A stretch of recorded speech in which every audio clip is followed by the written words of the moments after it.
Assalamu alaikum wa rahmatullahi wa barakatuh. My brothers and sisters of Indonesia, this is your brother, Dr. Bilal Phillips, coming to you from Jamaica by way of Canada and the Middle East. It's my pleasure to be here in Bandung and to share with you a few words for reflection. Words based on the Quran and the Sunnah. The Quran and the Sunnah, which Prophet Muhammad ﷺ had told us, تَرَكْتُ فِيكُمْ أَمْرَيْن إِن تَمَسَّكْتُمْ بِهِمَا لَن تَضِلُّوا أَبَدًا. I've left with you two things. If you hold on firmly to them, you will never go astray. Kitabullah wa Sunnati, the Book of Allah and my Sunnah. This is the way to success, to hold on firmly to the Quran and the Sunnah, to know Allah subhanahu wa ta'ala, and to know His religion, and to know His messenger. Because these are the three questions which you are going to be asked, each and every one of us will be asked when we leave this world. In the grave, Munkar and Nakir will ask us, who is your Lord? And what is your religion? And who was the messenger who was sent to you? These are the three key questions that we need to know. Do not die without knowing these questions. Knowing them meaning not just knowing the answers in this life. You can say Allah, Islam, Muhammad. Those are names. Knowing them meaning, knowing Allah means to worship Him as He deserves to be worshipped, while knowing who He is. Knowing Islam means practicing it as it was supposed to be practiced. And knowing who the messenger was means following the Prophet, may God's peace and blessing be upon him, in his sunnah, following what he instructed, avoiding what he forbade. But how can we do that? How can we know Allah? How can we know Islam? How can we know who the Prophet ﷺ was if we haven't sought knowledge about them? So seeking knowledge is obligatory on each and every one of us. As the Prophet ﷺ said, طَلَبُ الْعِلْمِ فَرِيضَ عَلَى كُلِّ مُسْلِمٍ. Seeking knowledge is compulsory for every Muslim.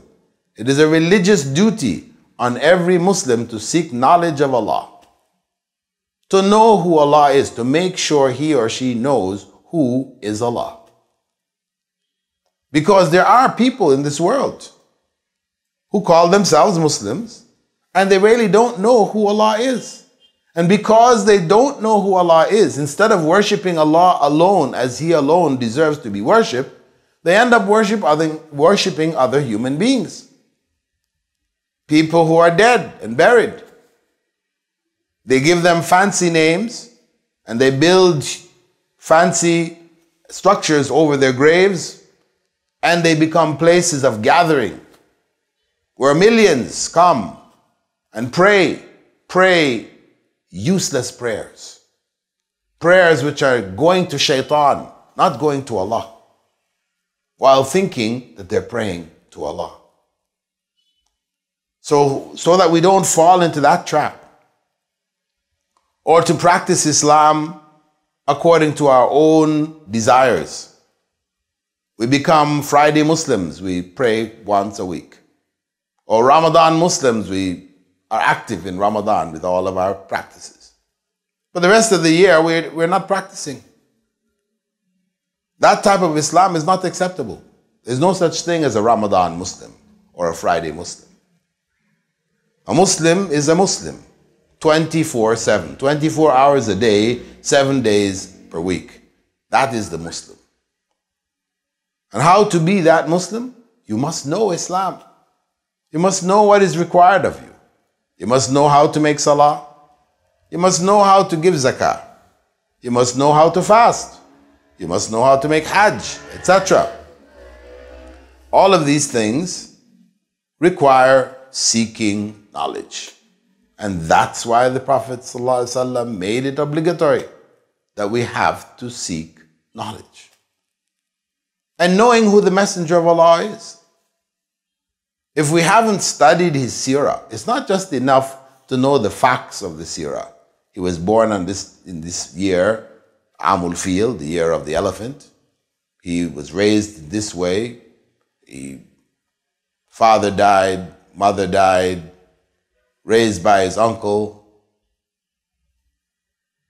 Knowing this, what does that do for us? We need to know the details. We need to understand what is behind it. There are lessons in the seerah which we need to take for life. There are life lessons. Prophet Muhammad ﷺ was an example for us that we need to understand in detail. These are minimum things. We understand so many other things in detail. People say, well, I don't have time to do that. There's so much, you know. I'm busy with work. I'm busy with this. I'm busy with that. Oh. Remember that we can leave this world at any time. And that primary knowledge, in order for us to be able to live lives pleasing to Allah, so we can turn our work life into ibadah. We can turn our home life into ibadah. We can turn our periods of enjoyment, our periods of holiday, etc., all of it into ibadah, if we know Islam. But if we don't know Islam, then Islam just becomes ritual, custom, tradition, with no real meaning behind it, not affecting our lives. Secondary. We need to make Islam first. Islam is the most important thing in our lives. Islam is what makes this life worth living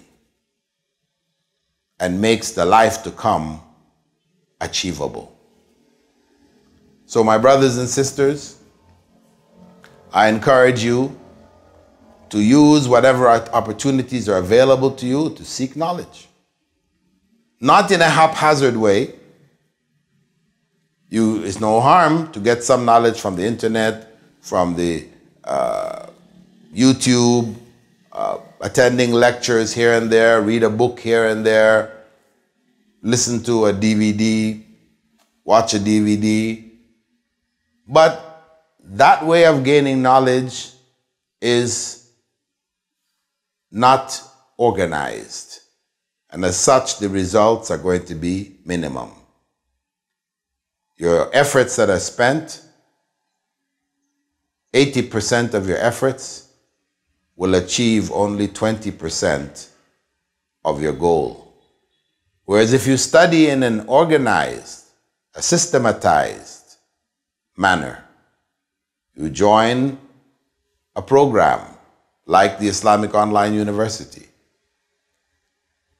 and study in an organized fashion, in a structured program, then 20% of your effort will produce 80% of the results that you seek. With that, my brothers and sisters, I bid you farewell. Assalamu alaikum wa rahmatullahi wa barakatuh.